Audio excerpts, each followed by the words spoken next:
Corporation, hindi maiwan yung committee, no, sa pagdidiscuss nito. So let me read all of them muna, then we'll entertain an omnibus motion to create technical working group. Sa Foreign Affairs, Retirement and Disability Benefit, 6 bills, SBN 829, SBN 1293, SBN 1404, SBN 1510, SBN 1529, and SBN 1706. We actually had the first hearing then. Tapos extension of the corporate life of Philippine Aerospace Development Corporation, PADC. Konti na lang pag-uusapan dito pero I think we saw na napakaganda nung kanilang ginagawa.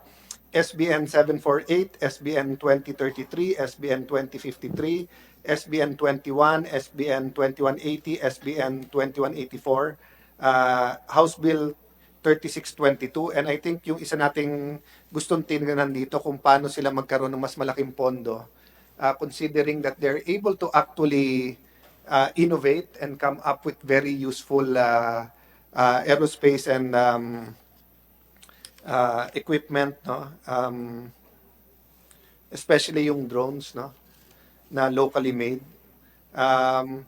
Philippine Crop Insurance Corporation Charter, a total of 4 Senate bills and 1 House bill, SBN 115, SBN 766, SBN 1666, SBN 2118, and House Bill 7387.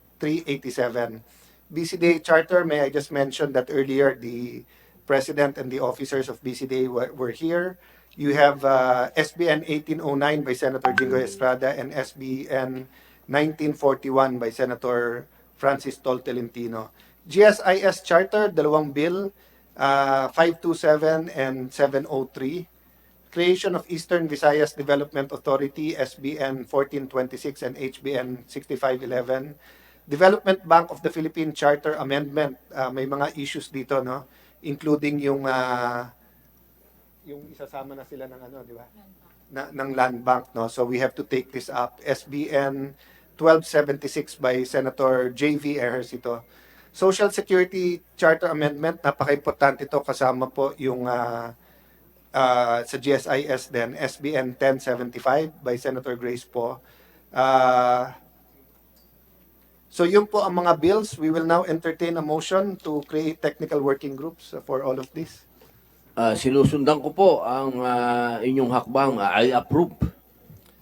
Thank you. I take that as a motion. Magbabaliktad kung ako ang mag-move at ikaw mag-approve. But since tayong dalawa naman ang mag-partner dito, Brother Robin, thank you for the motion. And if there are no objections for all of the bills mentioned, we will have separate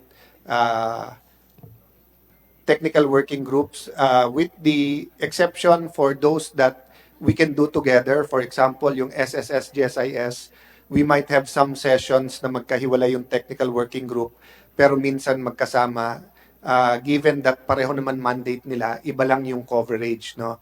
Government workers versus private sector, no? If there are no other matters, we will again suspend the hearing. Thank you. Thank you, bro.